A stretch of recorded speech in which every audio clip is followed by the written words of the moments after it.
ॐ नारायणः परो व्यक्तात् अण्डमव्यक्तसम्भवम् अण्डस्यान्तस्त्विमे लोकाः सप्तद्वीपा च मेदिनी। हरि ओम। गीता भाष्य का ये हम लोग 8वां सत्र यहाँ पे प्रारंभ कर रहे हैं। हम लोग अपने पिछले सत्र में देख रहे थे कि भगवान शंकराचार्य जी महाराज यहाँ पर गीता के इस भाष्य के ऊपर प्रकाश डालते हुए मूल इस विषय प्रयोजन आदि के पास आने के पूर्व, यद्यपि थोड़ा संकेत हो चुका है लेकिन और अच्छी तरीके से कुछ चर्चा होने वाली है, उससे पूर्व एक पॉइंट को यहाँ पे अंडरलाइन करते हैं और वो ये है कि गीताचार्य कौन है और अर्जुन कौन है। जिस समय कभी कोई उपदेश कोई बहुत महान ज्ञानी दे रहे हों तो देखिए हम सब लोगों के अंदर कितनी प्रगाढ़ श्रद्धा सौभाग्य की वृत्ति होती है। अगर हमको पता लग जाए कि कोई ऐसे वक्ता हमारे शहर में, हमारे गांव में, हमारे घर में आ रहे हैं, जब किसी की महानता का ज्ञान होता है तो एक एक पल उसके साथ बहुत प्रेशियस हो जाता है। लेकिन अगर हमको उसकी महानता का इतना निश्चय नहीं होता है तो हम लाइटली लेते हैं। हमारी बुद्धि इतनी जग नहीं पाती है, इतनी अलर्ट नहीं हो पाती है। इसीलिए हम लोगों की यह गुरुकुल ज्ञान की पद्धति में बौद्धिक ज्ञान से पूर्व भावनात्मक किसी प्रकार से इन्वॉल्वमेंट और आस्था को बढ़ाना ये बहुत ही एक इंट्रिंसिक पार्ट रहा है। जहां पे आदमी की भावना नहीं हो तो आप खुद देखिएगा आपकी बुद्धि कैसे लाइटली उन मोमेंट्स को लेती है।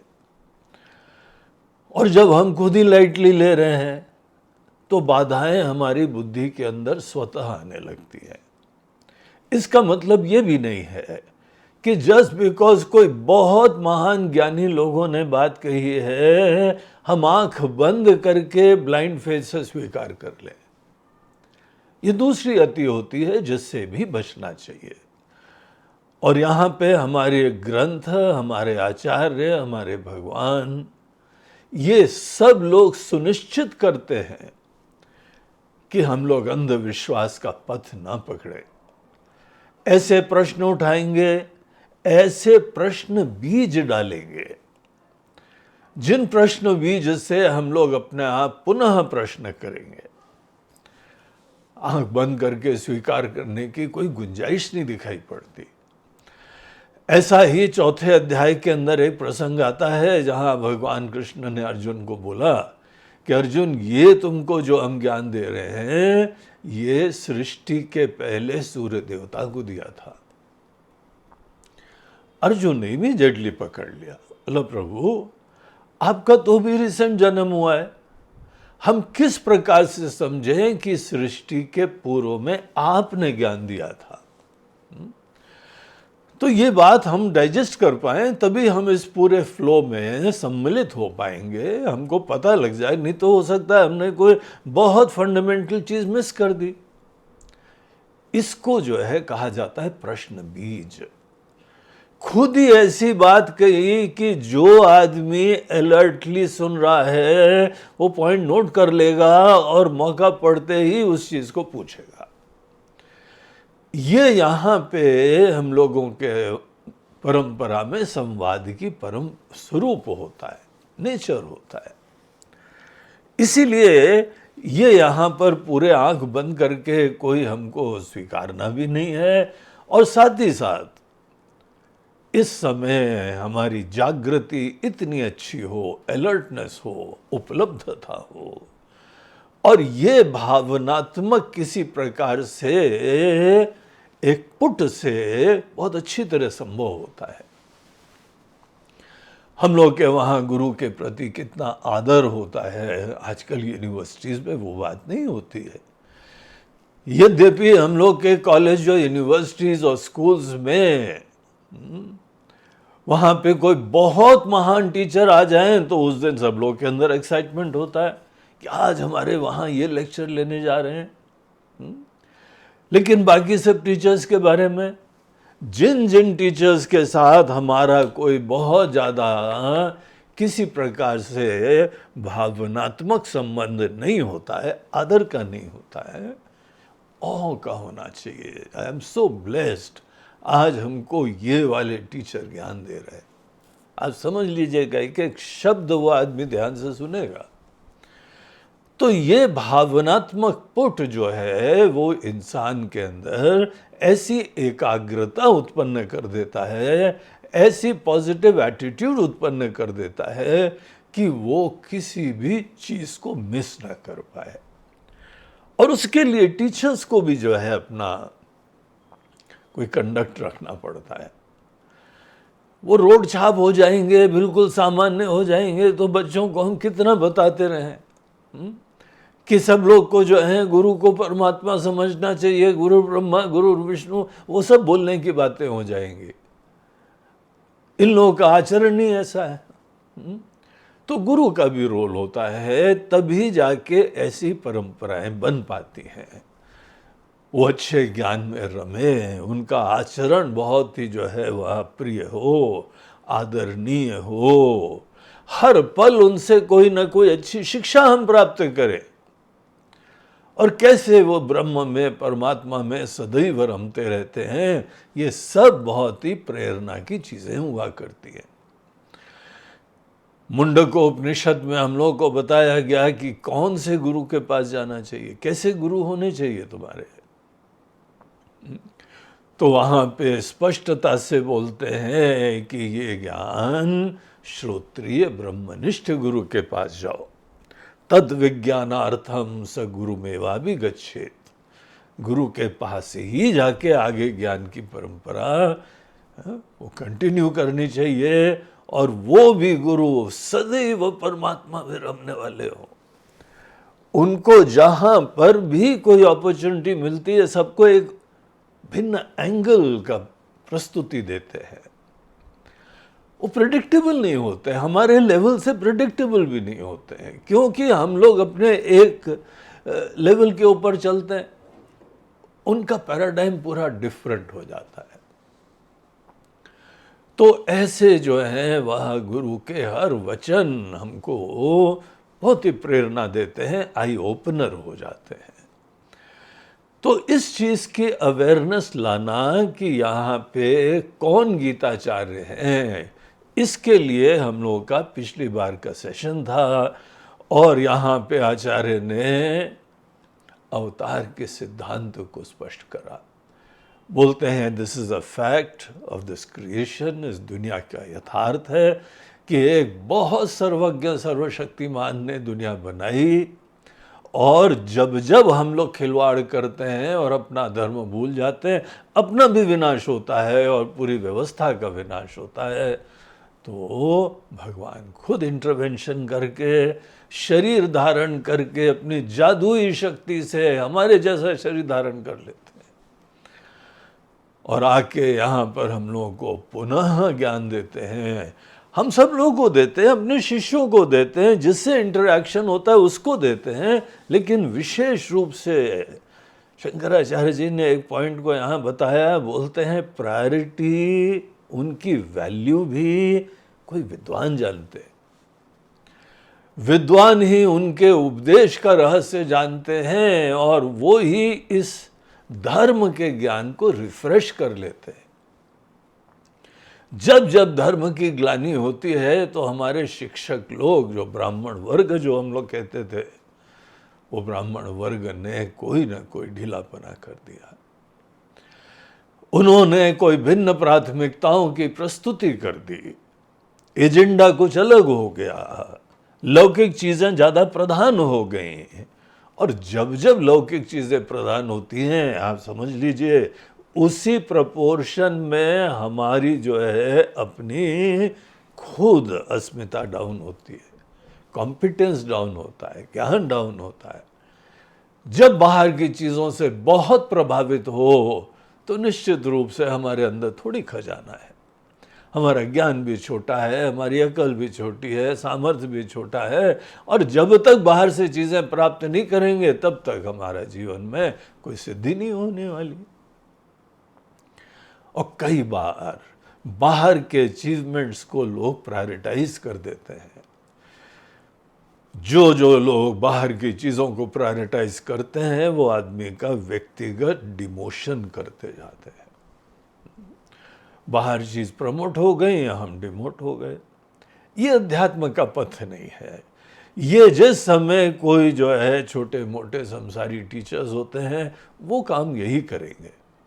इसीलिए देखिए बाहर की दुनिया में ये अचीवमेंट हो जाएगा, मैंने इतना धन प्राप्त कर लिया, इतना वैभव प्राप्त कर लिया, इतने जो है वो समृद्धि हो गई, नाम शोहरत हो गई।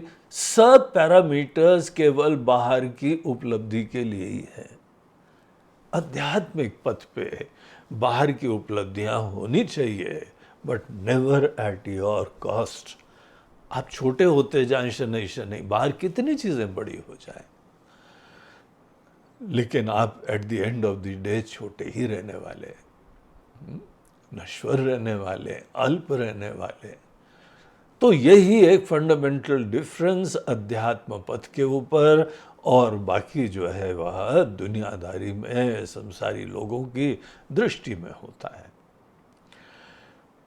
तो इसीलिए इस चीज को ध्यान रखना चाहिए कि यहाँ पे गीताचार्य साक्षात परमात्मा है। भगवता यथोपदिष्टम, ये परमात्मा ने जैसा बताया है। और देखिए यहां एक और बात समझिए, भगवान आपके लिए आदरणीय हो, हमारी परंपरा में भगवान वंदनीय होते हैं, पूज्य होते हैं, भजन पूजन करते हैं, आप उनके लिए आराधना करते हैं, सेवा करते हैं, षोडशोपचार का आश्रय लेके अपनी भावना की अभिव्यक्ति करते हैं। जिस समय भगवान को हम रूप मात्र समझें तो वहां पे पूजा, आराधना और अनेकों माल्य अर्पण, वस्त्र, सब चीजें बहुत इंपॉर्टेंट होती हैं, है ना। लेकिन अगर भगवान खुद बोले कि अर्जुन गीता में हृदयम पार्थ, असली हमारा हृदय तो ये है, तो हमारी पूजा कहां पे ज्यादा होगी, हमारी रेवरेंस किस लेवल पे ज्यादा अभिव्यक्त होगी? उनके ज्ञान के लिए।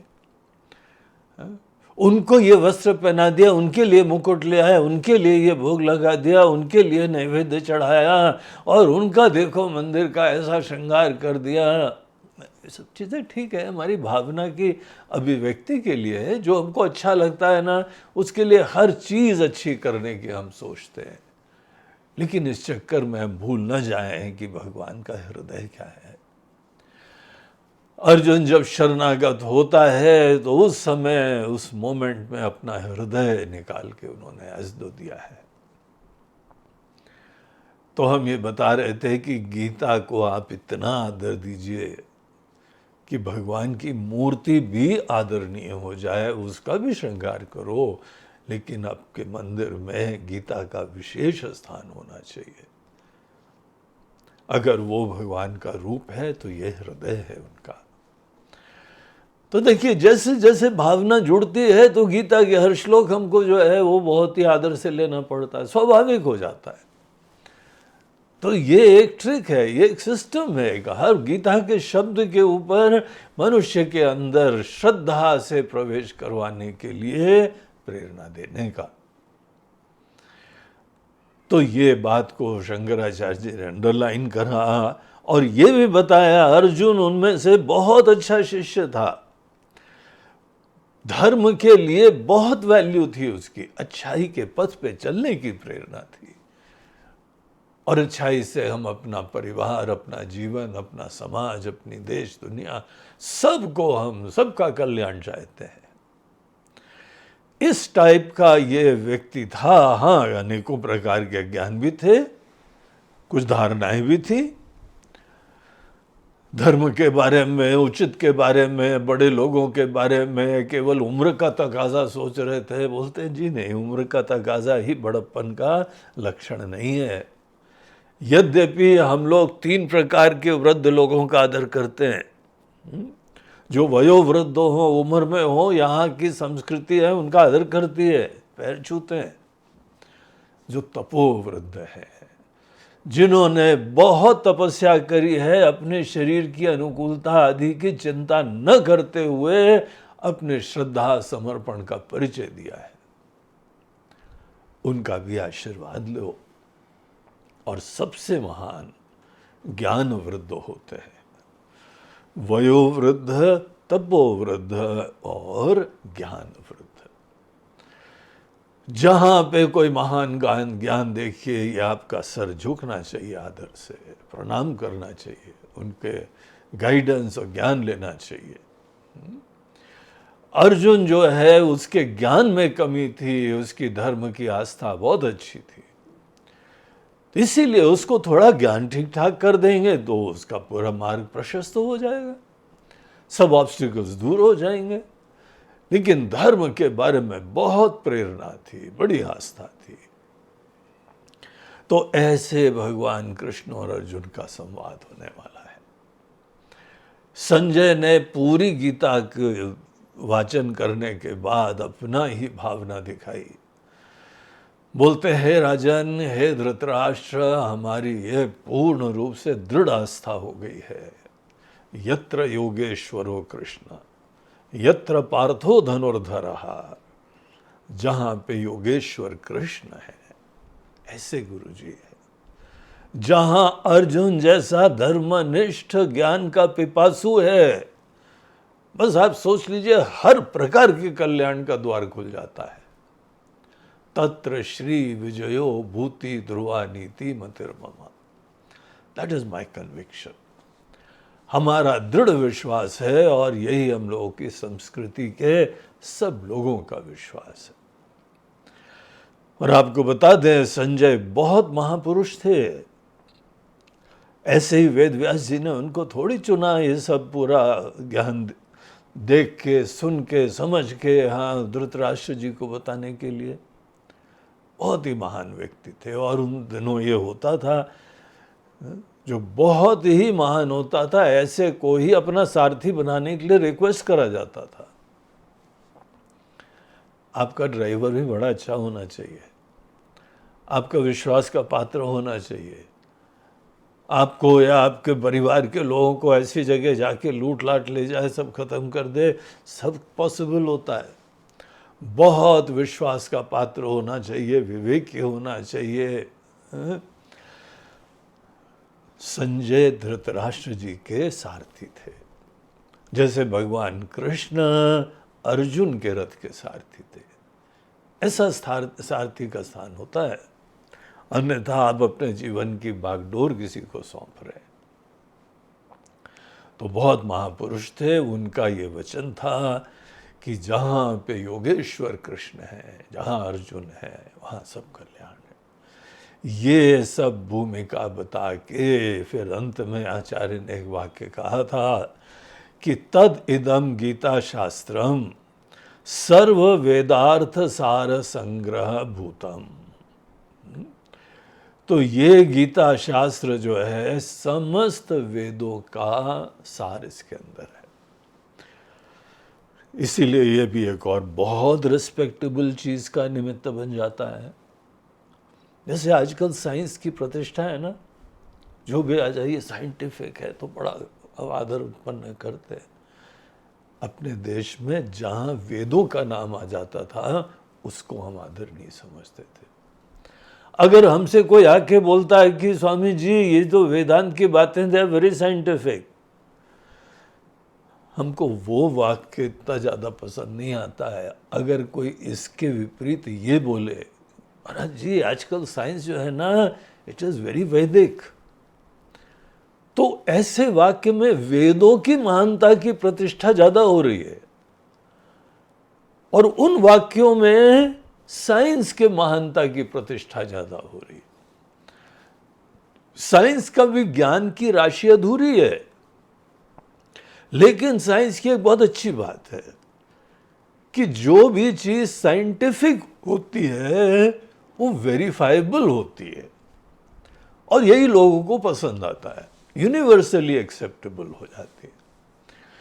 वेदों की भी बात आप समझिए, हम लोग के पूरे देश में इतनी विविधता है हमारे देश में, it's a whole continent, subcontinent बोलते हैं ना, इंडियन सब कॉन्टिनेंट, इतनी variety from north to south. देखिए कल्चर अलग है, सोच अलग है, सब प्रकार की चीजें अलग है, लेकिन एक चीज कॉमन है, नॉर्थ में जाओ तो राम राम बोलो तो एकदम प्रसन्नता हो जाती है, साउथ में भी राम राम चल जाता है, ईस्ट में हो, वेस्ट में हो, सेंट्रल इंडिया हो, कहीं पर भी राम नाम तो जैसे आध्यात्मिक आस्था सबको समाविष्ट करी हुई है। तो ये जो है ना, वेदों को सब आदरणीय समझते हैं, ये देश का कल्चर था। वैदिक बोल दिया तो हमारा बहुत आदर हो जाएगा, फिर हम सोचेंगे वेदों में अनेकों बातें कही गई हैं, लेकिन वो चीजें जो है ऑल स्टेशंस अलर्ट।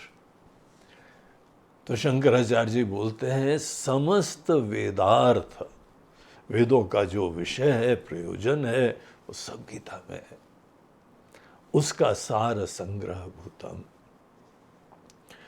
तो ऐसी अनेकानेक भूमिका, जहाँ वक्ता के बारे में भी, ग्रंथ के बारे में भी, ये सब बताने के बाद फिर देखिए आगे आप क्या बोलते हैं। तो अगले पैराग्राफ में यहाँ पर बोलते हैं कि ऐसी गीता के अर्थ का आविष्कार करने के लिए, तदर्थ आविष्करणाय, गीता जैसे ऐसे महान आदरणीय ग्रंथ का जो विषय है, जो तात्पर्य है, तात्पर्य का आविष्कार करने के लिए, तात्पर्य होता है the essence, the basic message. तात्पर्य का निर्णय हम लोगों के स्क्रिप्चर्स की, शास्त्रों की स्टडी में बहुत ही इंपॉर्टेंट चीज होती है। वेदांत का श्रवण करना चाहिए, मनन करना चाहिए, निधिध्यासन करना चाहिए, ये सब बातें सुनिए ना। उसमें श्रवण का मतलब पता है क्या होता है? श्रवण का मतलब होता है कि अगर आपको गीता का श्रवण करना है, उपनिषद का श्रवण करना है, श्रवण करना मतलब ये नहीं होता है कि कान से सुनना तो श्रवण हो गया, नहीं। श्रवण एक टेक्निकल वर्ड होता है जिसका अर्थ होता है तात्पर्य निर्णय। इसका बेसिक जो है वह सब्जेक्ट मैटर क्या है, मैसेज क्या है, प्रयोजन क्या है, पूरे ग्रंथ को देने के द्वारा क्या कंट्रीब्यूट करा जा रहा है। जैसे तुलसीदास जी महाराज ने जब पूरी रामायण लिख ली ना, अंत में क्या बोलते हैं? प्रिय लागहु मोहे राम। और हमको जो है राम जी ऐसे प्रिय लगे जैसे दुनिया में संसारी लोग, कहीं पे कोई कामी लोग किसी चीज में ऐसी निष्ठा का परिचय देते हैं, लोभी लोग धन के बारे में ऐसी निष्ठा का परिचय देते हैं, बोलते हैं इन लोगों को देख के आई फील वेरी इंस्पायर्ड कि निष्ठा हो तो ऐसी हो। हमको राम जी ऐसे प्रिय लगे। काम के द्वारा, जैसे कोई व्यक्ति काम से प्रेरित है ना, बड़ा पैशनेट है, उठते बैठते सोते जागते सदैव वो उसके अंदर कामना घुसी रहती। उसका जो है सोना हो, उठना हो, चर्चा हो, बातें हो, गीत हो, कुछ भी हो, प्लानिंग हो, सब उसी कामना की पूर्ति के इर्द गिर्द घूमता रहता है। So inspiring. निष्ठा हो तो ऐसी हो। हमारी राम जी के प्रति ऐसा कब होगा? वो ये खुद ही मन में लाते हैं। ऐसी प्रार्थना करते हैं रामायण के एंड में। कामना के बारे में तो उन्होंने सोचा, दृष्टांत दिया, अच्छा लगा, लेकिन एक प्रॉब्लम होता है कामना में। जहां कामना की पूर्ति हो जाती है तो भूत उतर जाता है, फिर उसके उपरांत रिलेशनशिप भी बदल जाते हैं। लेकिन तब उनके अंदर एक दूसरा दृष्टांत आया, बोलते हैं लोभ ही प्रिय जिमीदाम। लोभी आदमी जैसे धन के लिए बहुत ही चाह रखता है, वैल्यू रखता है, कितना उसको मिल जाए, प्राप्ति से लोभ की तीव्रता क्षीण नहीं होती है। बोलते हैं this is what is inspiring to me. हमको राम जी के प्रति जो आस्था है, भक्ति है, प्यार है, कभी कम ना हो। हम लोभी से भी गए गुजरे थोड़ी होने चाहिए। उसको धन की प्राप्ति हुई, लेकिन अभी तो उसके अंदर लोभ की वृत्ति और प्रज्वलित हो गई, और चाहिए। ऐसे ही राम जी के प्रति हमारी भक्ति हो, प्यार हो, तो ये जैसे उन्होंने अंत में ये बात कही, इससे पता लगता है रामायण में हमारे बाकी अनेकानेक पुरुषार्थों की चर्चा हुई, लेकिन इसका मूल विषय और प्रयोजन यह है भगवान के प्रति भक्ति हो, आस्था हो और ज्ञान भी हो। हर ग्रंथ का एक तात्पर्य होता है। यहां पे गीता का तात्पर्य क्या होता है? तद अर्थ आविष्करणाय। तो हम कोई पहले व्यक्ति नहीं है, आचार्य बोलते हैं ये अर्थ को समझने के लिए हमारे देश में बहुत विद्वान लोग हैं, निष्ठावान लोग हैं, समर्पित लोग हैं, और ये हम लोग की देश की विशिष्टता है। यहां पे वैचारिक स्वतंत्रता रहती है। यहां अनेकानेक प्रकार के विद्वान लोग अपने ही फील्ड में एक्सप्लोर करते हैं, विचारों की विविधता देखते हैं। ये एक देश है, सोचिए कितनी विशेष बात है। दुनिया के जितने धर्म हैं आज भारत देश में पाए जाते हैं। जिन लोगों ने धर्म के नाम पे देश का विभाजन भी कर दिया, उनके देश में उनके धर्म के सब संप्रदाय नहीं एग्जिस्ट करते, मारामारी करते हैं। शिया सुन्नी की लड़ाई होती, भयंकर बड़ी बड़ी लड़ाई होती। ये भी मुस्लिम, तुम भी मुस्लिम, साथ में प्रेम से रह क्यों नहीं सकते हो? लेकिन भारत देश में शिया हो, सुन्नी हो, बोरा हो, कोई भी हो, अहमदिया हो, सब लोग यहां रह सकते हैं। सोचिए कितनी विलक्षण बात है। धर्म के नाम पे इतनी बड़ी बड़ी लड़ाइयां हुई हैं, और अनेकों जगह तो कम्युनिज्म आ गया है, धर्म का नामो निशान नहीं रहेगा। वहां जैसे कि कोई जोर दे रहा है समाज पे, तुम्हारी विचार की धारा केवल इधर ही चलेगी। That is the implication. यहां भारत में हर प्रकार के विचार की स्वतंत्रता रही है, और किसी के ऊपर भी जोर जबरदस्ती नहीं। शस्त्र के जोर पे कोई हम लोगों ने देश की संस्कृति का निर्माण नहीं करा है, शास्त्र के द्वारा करा है। यहां पे अगर कोई बहुत महान जो है आचार्य होते हैं, भिन्न संप्रदाय के, भिन्न कोई धर्म के, भिन्न स्कूल के, डजंट मैटर, पहला हमारा कंडक्ट तो होता है कि दे आर वेरी रिस्पेक्टेबल।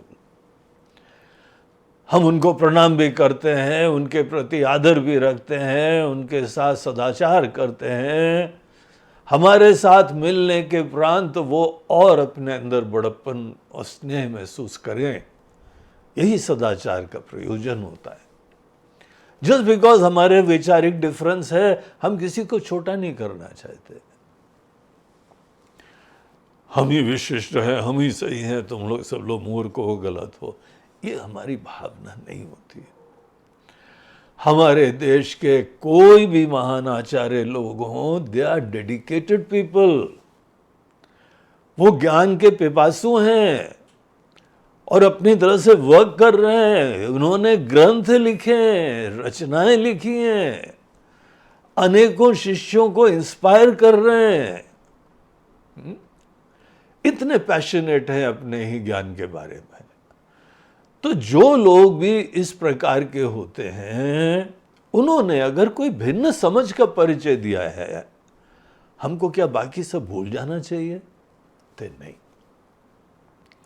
हमको एज अ पर्सन सबकी रिस्पेक्ट करनी चाहिए। ये देश की विशिष्टता है और वेदों के द्वारा है। जहां हिंदू धर्म होगा वहां इस प्रकार का कल्चर होगा। और फिर उनके जो विचार हैं, केवल उनके विचार के संदर्भ में आपस में विचारों का आदान प्रदान होगा।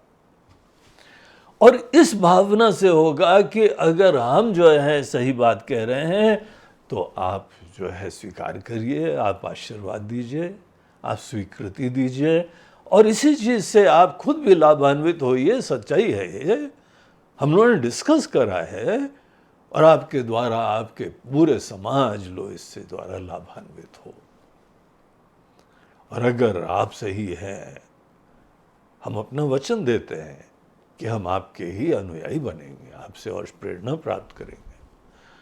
ऐसी ही एक शास्त्रार्थ की कहानी शंकराचार्य जी के जीवन में, मंडन मिश्र और शंकराचार्य जी का प्रसिद्ध संवाद है। वैसे तो पूरे देश में अनेकानेक संप्रदाय के आचार्य लोगों के साथ, सबके साथ शास्त्रार्थ करे उन्होंने।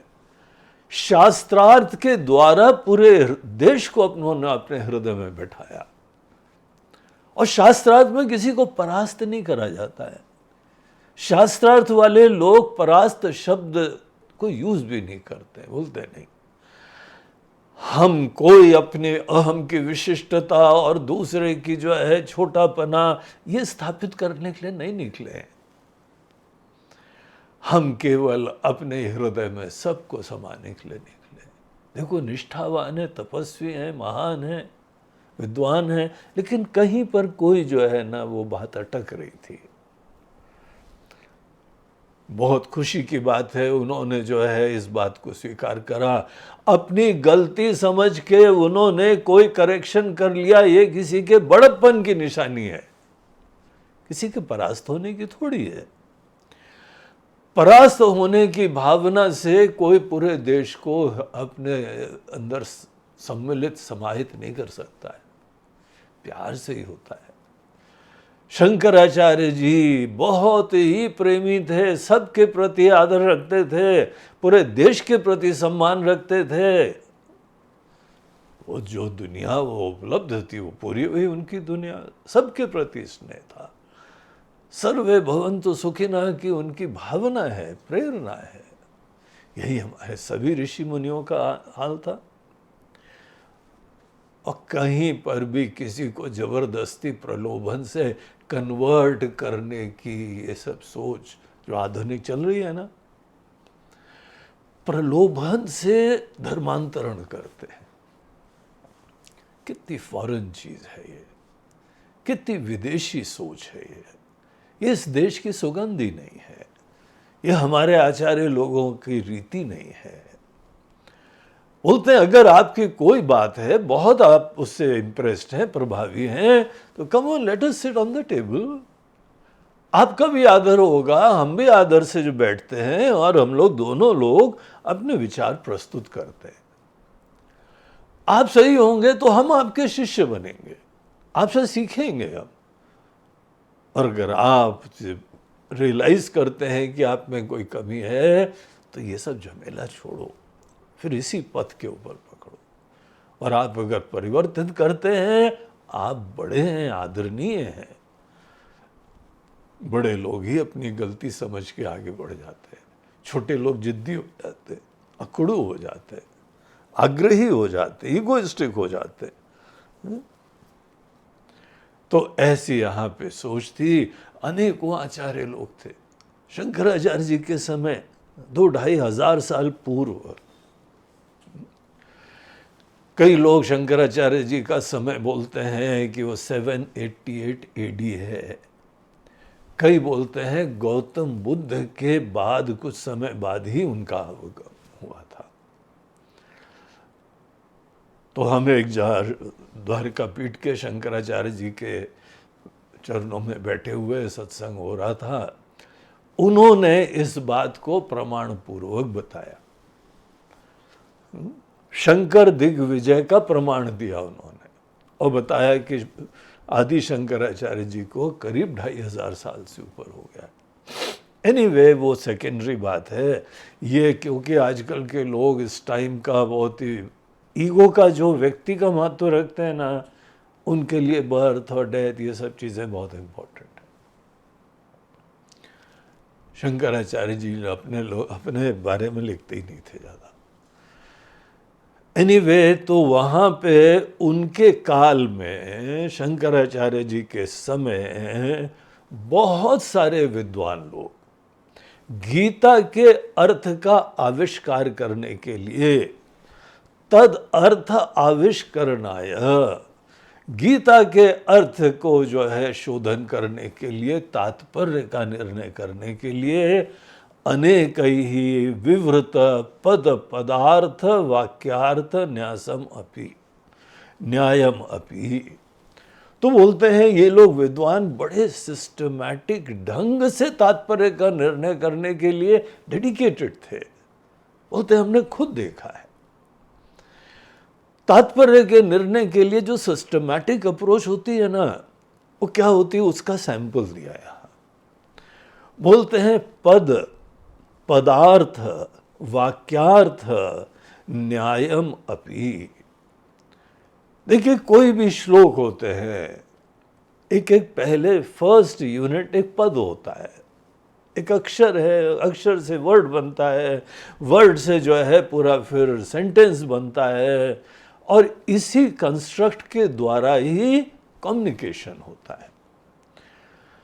अब कई बार कोई पद न मिस हो जाए, इसीलिए पहले कंफर्म करना पड़ता है कि ओरिजिनल मंत्र, ओरिजिनल श्लोक क्या है। ये पद का शोधन होता है। इसीलिए हम लोग अपने वेदों के ज्ञान की परंपरा में देखें कि यहाँ पे वैदिक चैंटिंग एक ऐसा डिसिप्लिन है जो सुनिश्चित करती है कि आधी मात्रा भी कोई मंत्र में कहीं पे कोई डिस्टॉर्ट ना हो सके।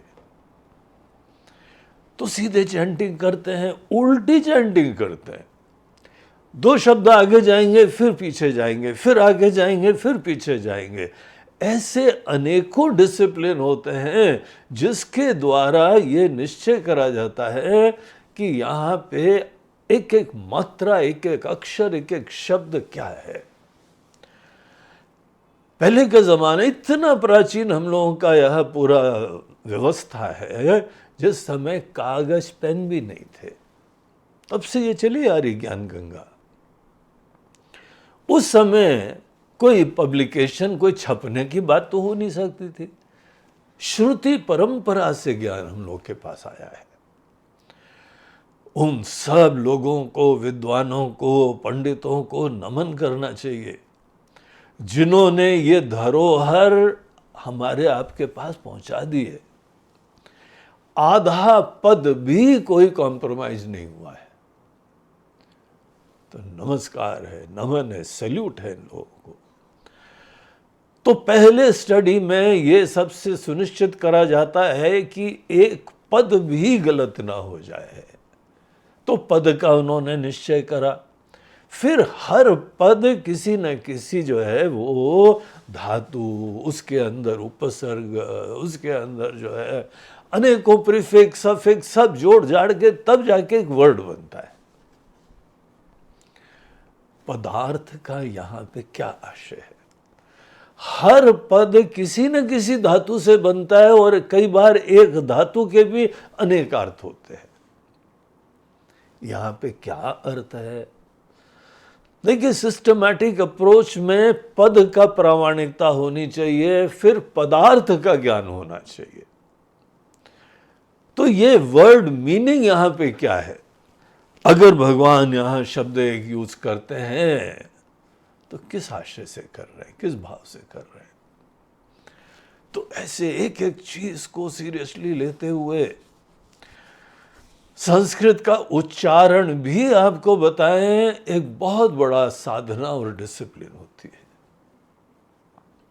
उच्चारण भी, श्लोक भी कई बार लोग उच्चारण करते ही नहीं है ठीक से। हम लोग के वहाँ आश्रम में लोग आते हैं तो हम लोग यहाँ चैंटिंग का क्लास लेते हैं। कम से कम जो सामने लिखा है वो पढ़ तो लो। तो कितनी जो है माथापच्ची करते हैं, मेहनत भी करते हैं लोग, सामने लिखा है श्लोक पढ़ नहीं पा रहे हैं। किसी कोई जो है वो मात्रा गायब कर देते हैं, कोई अक्षर गायब कर देते हैं। ये हम लोग की स्टेट ऑफ माइंड का सूचक है। संस्कृत में बोलने वाले नॉर्थ में बोले, साउथ में बोले, देखिए एक ही भाषा स्पष्ट होती है, इतना सुंदर व्यवस्था डिसिप्लिन होता है। हिंदी को देखिए, नॉर्थ वाले हिंदी बोले, यूपी बिहार वाले, वो पता ही लग जाता है बोलने के स्टाइल से कि हाँ ये लोग कहाँ से आ रहे हैं।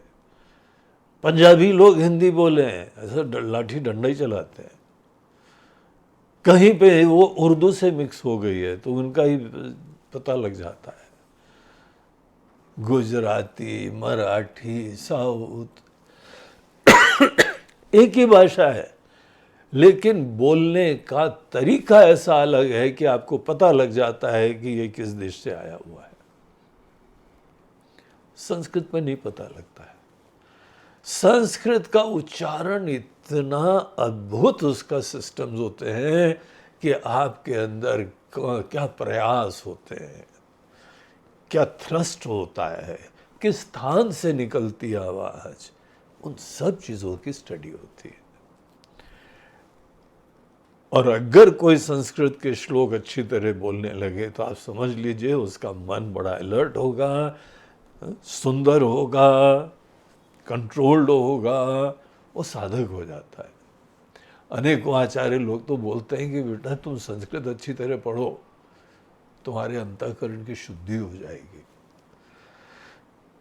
संस्कृत इसीलिए इसको कहा जाता है क्योंकि तुम्हारे मन को भी संस्कृत कर देता है, प्योरीफाई कर देता है। एनीवे, अनेकों पद पदार्थ का ज्ञान रखने वाले, इसी को प्रामाणिकता से ले जाने वाले, कोई गलत इम्प्लीकेशन हम नहीं समझ लें। अब हमारे सामने भगवान तो है नहीं, भगवान के ये वचन ही आए हैं, तो राइट उसका तात्पर्य समझने के लिए इस प्रोसेस से हम लोग बढ़ते हैं। अनेकों विद्वान लोग ये कार्य कर रहे थे। पद, पदार्थ, वाक्यार्थ, अनेकों पदों के द्वारा फिर एक पूरे सेंटेंस का निर्माण हो गया। अब इसका जो है फाइनल कंपोजिट रूप जो हुआ है, इससे क्या मीनिंग आ रहा है,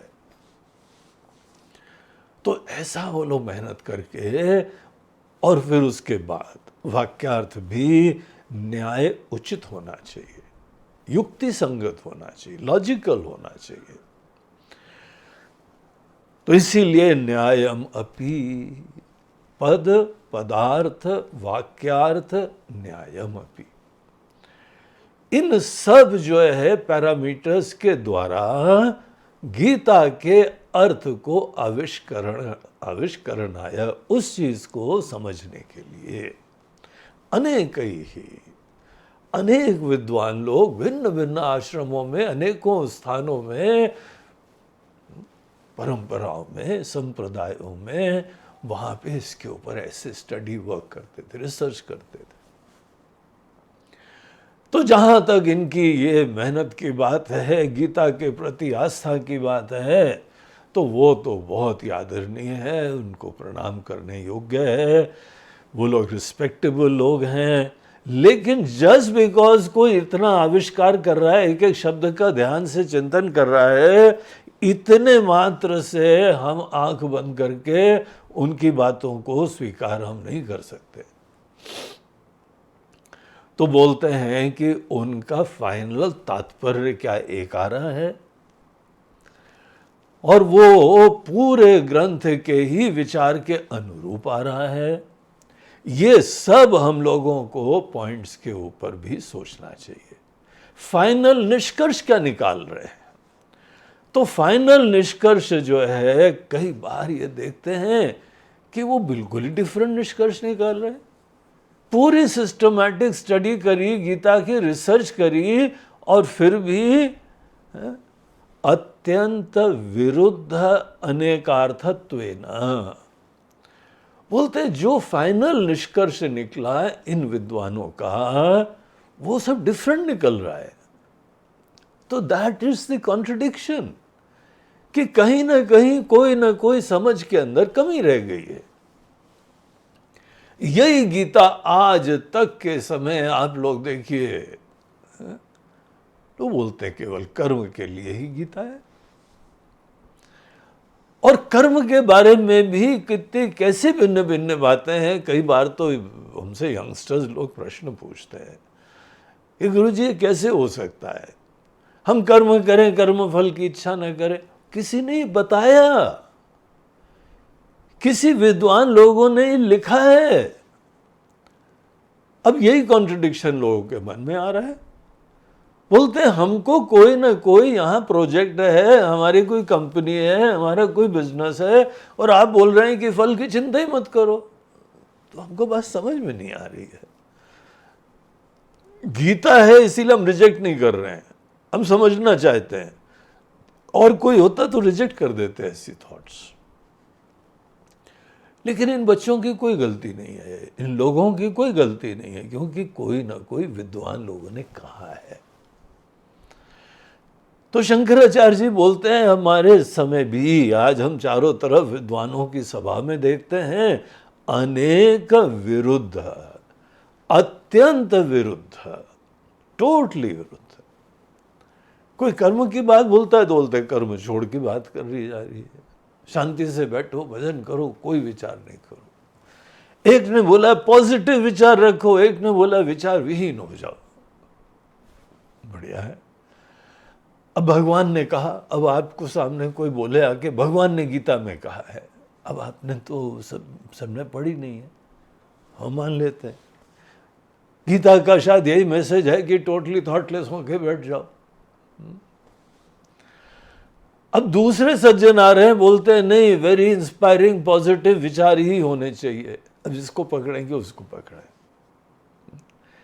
एक ने बोला है कि भगवान के प्रति भक्ति आस्था रखो, एक बोलते हैं भगवान बाहर है ही नहीं, हमारे हृदय में बैठे हुए हैं, क्या तुम कर रहे हो ये सब दुनिया भर का पूजा पाठ।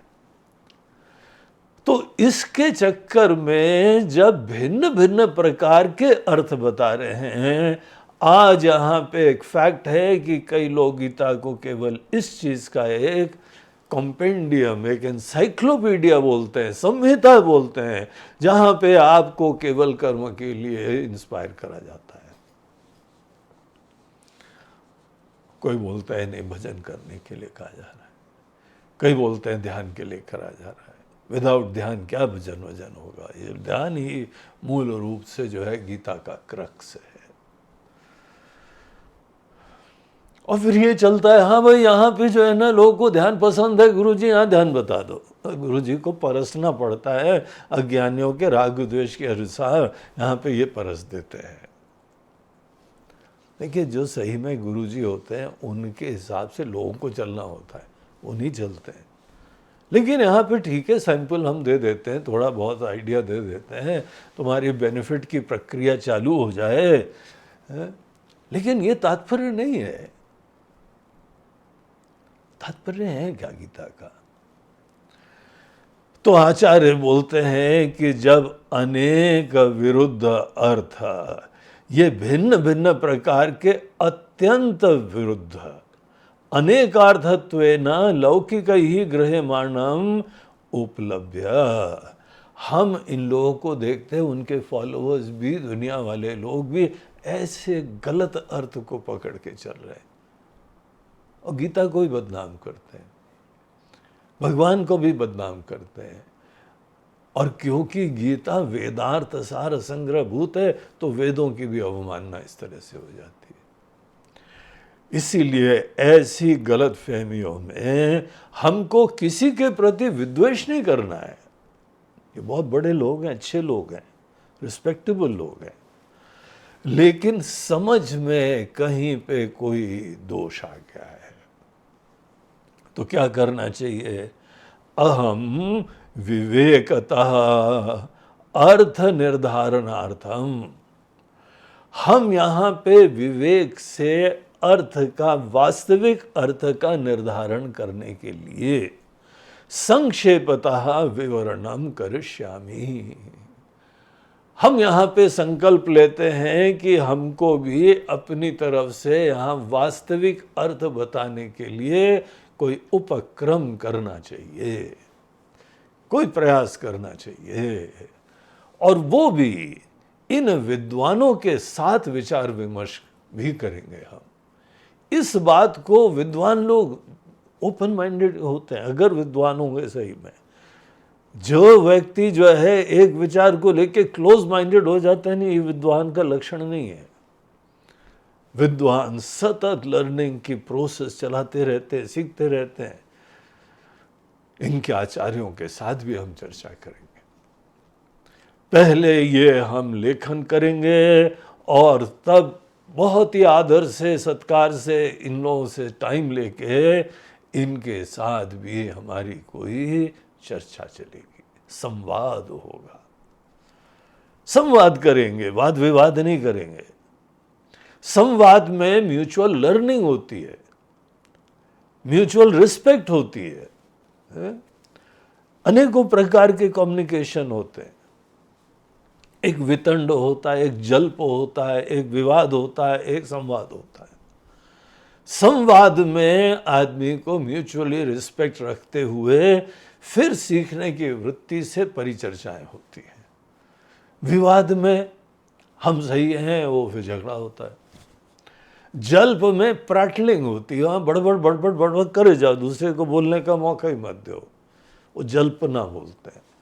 और वितंड एक वो होता है जो कई बार हम लोगों को जो अपनी लोकसभा विधानसभा में दिखता है। हमको पता हो या नहीं पता हो, तुम गलत हो, दूसरे को गलत दिखाने की ही उसके अंदर वृत्ति की प्रधानता होती है। तो अनेकों प्रकार के संवाद होते हैं। आचार्यों के साथ संवाद होता है, शास्त्रार्थ में संवाद होता है, गुरु शिष्य के बीच में भी संवाद होता है। तो आचार्य बोलते हैं एक हमारी प्रस्तावना है, हमारा प्रेजेंटेशन एक है, हमारा विचार है। हम उस विचार को इस गीता के भाष्य में पहले लिखेंगे और फिर इन सब के पास जाके निवेदन करेंगे। कई बार ऐसे विद्वान लोग आते हैं, बोलते हैं कि हमको भिक्षा दीजिए। बैठिए महाराज जी, अभी भोजन कराते हैं। बोलते हैं नहीं, भोजन की भिक्षा नहीं चाहिए, शास्त्रार्थ की भिक्षा चाहिए। आपके साथ हम कुछ बैठ के सीखना चाहते हैं, शास्त्र के तात्पर्य का कुछ निर्णय करना चाहते हैं, आप हमको उसके लिए आशीर्वाद और अनुमति प्रदान करिए। तो इस भावना से बाद में शंकराचार्य जी पूरे देश में जाके सबको आदर से हृदय में लगा लिया उन्होंने। तो ऐसे ही आचार्य बोलते हैं, सर्वप्रथम गीता के अर्थ का निर्णय करना, गीता के वास्तविक अर्थ का निर्णय करना, ये हमारा पहला प्रयोजन है। अब यहाँ पे देखिए, आगे प्रवेश करते हुए आचार्य कहते हैं कि तस्य अस्य गीता शास्त्रस्य, ये जो गीता शास्त्र है, गीता शास्त्र है। गीता जो है हम लोगों के वेदांत शास्त्र में, वेदांत के अध्ययन की जो परंपरा होती है ना, ये उसमें एक प्रस्थान माना जाता है। 3 प्रस्थानों के हम लोग अध्ययन करते हैं बेसिकली। हम लोग जब अपने गुरु जी के पास आश्रम में जाते हैं तो वहाँ पे वही निवेदन करते, प्रभु आपके श्रीमुख से हम प्रस्थान त्रयी सीखना चाहते हैं। 3 प्रस्थान, 3 कैनन्स, 3 पिलर्स ऑफ नॉलेज, उसको प्रस्थान बोलते हैं, जिसके ऊपर ये पूरी ज्ञान की परंपरा टिकी होती है, वो नींव को। तो उनमें से सर्वप्रथम जो अल्टीमेट प्रमाण होता है वो वेद होते हैं। वेदों के अंतर्गत जहाँ फिलॉसफिकल डिस्कशंस आते हैं, वो खंड को वेदांत कहते हैं। उनको उपनिषद भी कहते हैं, क्योंकि गुरु के चरणों में बैठ के सीखने वाली चीजें होती हैं। तो ये वेदांत जो उपनिषद हैं, ये फर्स्ट प्रस्थान है, और उनमें से भी कुछ के ऊपर आचार्य लोगों ने बड़ी इंसाइटफुल टीकाएं लिखी, भाष्य लिखी है, इसीलिए उनको ही सेलेक्टिव रूप से पढ़ा जाता है। तो 10 उपनिषद हम लोग ले लेते हैं, इन 10 उपनिषद की थोड़ा सिस्टमैटिक स्टडी करते हैं वेदांतों का तात्पर्य निर्णय करने के लिए। दूसरा प्रस्थान होता है ये ब्रह्मसूत्र। ब्रह्मसूत्र वेद व्यास जी ने लिखा हुआ है कि पूरे वेदांत के ज्ञान को सूत्र फॉर्म में, बहुत ही कंसाइज छोटे छोटे शब्दों में वो पूरा याद कर लेते हैं, और एक एक शब्द को बता के उसकी व्याख्या करते हुए पूरा ज्ञान की परंपरा बताते हैं। सूत्र शैली में ज्ञान देना, ये हर फील्ड में, योग सूत्र हैं पतंजलि जी के, संस्कृत ग्रामर के अंदर पाणिनि सूत्र हैं, धर्मशास्त्र में जैमिनी सूत्र है, भक्ति के बारे में नारद भक्ति सूत्र है। तो सूत्र जो शैली होती है, उसके द्वारा ही ज्ञान को जो है आगे कंसाइज फॉर्म में, क्रिस्प फॉर्म में कोई शब्द यूज करते हैं, उसके द्वारा आगे कम्युनिकेट करते हैं। वेदांतों में भी सूत्र हैं जो कि वेद व्यास जी ने वो उसको लिखा, उसको वेदांत सूत्र कहते हैं। तो ये वेदांत जो है सूत्र, ब्रह्म सूत्र, ये दूसरा प्रस्थान है। और तीसरा प्रस्थान हम लोगों की भगवत गीता है। भगवत गीता जो है वो इसी ही वेदांत के ज्ञान के लिए वन ऑफ द फंडामेंटल प्रस्थान है, फाउंडेशन है। तो हम लोगों के वेदांत का ज्ञान तभी पूरा होता है। तो इस तरीके से ये गीता शास्त्र है। अस्य गीता शास्त्रस्य। और एक चीज आपको और बताएं, जहां पर भी वेदों में तत्व का ज्ञान होता है, उन सभी प्रसंगों के लिए एक कॉमन वर्ड है उपनिषद। मुंडक उपनिषद, कठोपनिषद, केनोपनिषद, मांडूक्य उपनिषद, तैत्तिरीय उपनिषद, ऐत्तिरीय उपनिषद, प्रश्नोपनिषद। उपनिषद वर्ड आया तो आपको क्या समझ जाना चाहिए है कि ये वेदों के अंतर्गत तत्व के ज्ञान का खंड है। और वेदों से बाहर इतिहास हो, पुराण हो, अन्य ग्रंथ हो, उसमें जब जब तत्व के ज्ञान का प्रसंग आता है, वहां पे एक कॉमन वर्ड यूज होता है गीता। इसीलिए जहां गीता वर्ड आ जाए तो आपको एक बात समझ में आ जानी चाहिए, है तो यहां पर भी तत्व का ज्ञान, लेकिन ये वेदों का पार्ट नहीं है, ये बाद में कहीं पे कोई दूसरे ग्रंथों में दिया हुआ तत्व के ज्ञान का प्रसंग है, बट बेस्ड ऑन वेद। वही ज्ञान जो वेदों में दिया गया है, वही ज्ञान जो है वो यहां पे भगवान कृष्ण ने अर्जुन को दिया। और गीता भी बहुत सारी है, जैसे उपनिषद बहुत सारे हैं, वैसे गीता भी बहुत सारी है। ये जो हम लोगों को इस समय पढ़ रहे हैं, इसका पूरा नाम श्रीमद् भगवत गीता है। भगवत गीता, इसको भागवत से मत कंफ्यूज करना। भागवत में भगवान कृष्ण की लीलाएं बताई हैं, और भगवत गीता में भगवान अपने हृदय को प्रस्तुत करते हैं, अपना ज्ञान बताते हैं। भागवत में कथाएं हैं, और गीता में एक भी कहानी नहीं है, अपार्ट फ्रॉम इसकी भूमिका जो कि इन लोगों के बीच की थी। उसके बाद पूरी गीता के अंदर कोई कथा नहीं है, सिद्धांत है। तो ये जो है गीता, इसको भगवत गीता कहा। कई जगह जो है वो राम जी लक्ष्मण जी को उपदेश दे रहे हैं, बड़े तत्व की विचार कर रहे हैं दोनों भाई लोग, गुरु शिष्य की तरीके से वहां जो है उस संवाद को राम गीता का नाम दे दिया जाता है।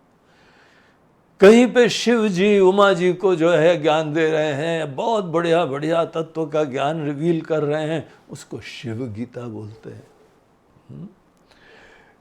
कहीं पे जो है वह विभीषण जी को ज्ञान दे रहे हैं, कहीं अपने प्रजा को ज्ञान दे रहे हैं।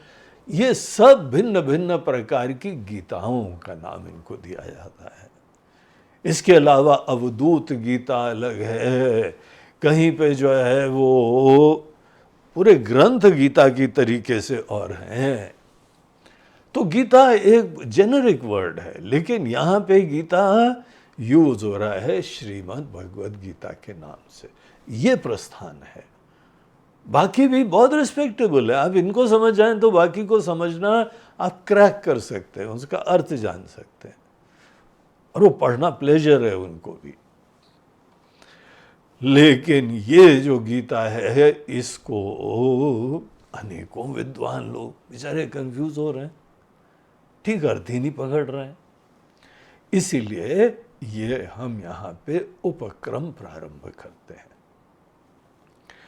इस गीता शास्त्र का संक्षेपतः प्रयोजनम, इसका इन शॉर्ट प्रयोजन क्या है? गीता शास्त्र का बेसिक ऑब्जेक्टिव क्या है? हम इस चीज से यहां पे प्रारंभ करेंगे। चलिए हम लोग इस चीज को सामने लाते हैं और गीता के वास्तविक प्रयोजन को समझने की कोशिश करते हैं। अल्टीमेट प्रयोजन क्या? कर्म है क्या? भक्ति भावना है क्या? ध्यान करना है क्या? संन्यास है क्या? बेसिक प्रयोजन क्या है? तो सर्वप्रथम हम उस चीज की चर्चा से हम यहाँ पे अपनी बात रखेंगे। तो वो विषय पे यहाँ शंकराचार्य जी एंटर करते हैं। क्या बोलते हैं ये हम लोग अपने नेक्स्ट सेशन के लिए रिजर्व रखते हैं। तो आज हम लोगों ने बहुत सारी महत्वपूर्ण चीजें इस 8वें सत्र में सीखी है,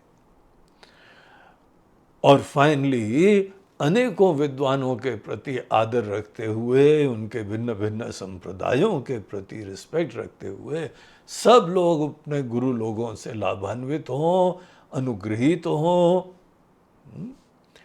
बस उन लोगों के मन के अंदर कहीं पे कोई हमारे विचार में कोई गठान है, हम विनम्रता से, अन्योन्य आदर की भावना से चर्चा करने के द्वारा हम खुद अपनी बात रखेंगे। तो यहाँ पर हम वो ही कार्य करने के लिए प्रवृत्त हो रहे हैं।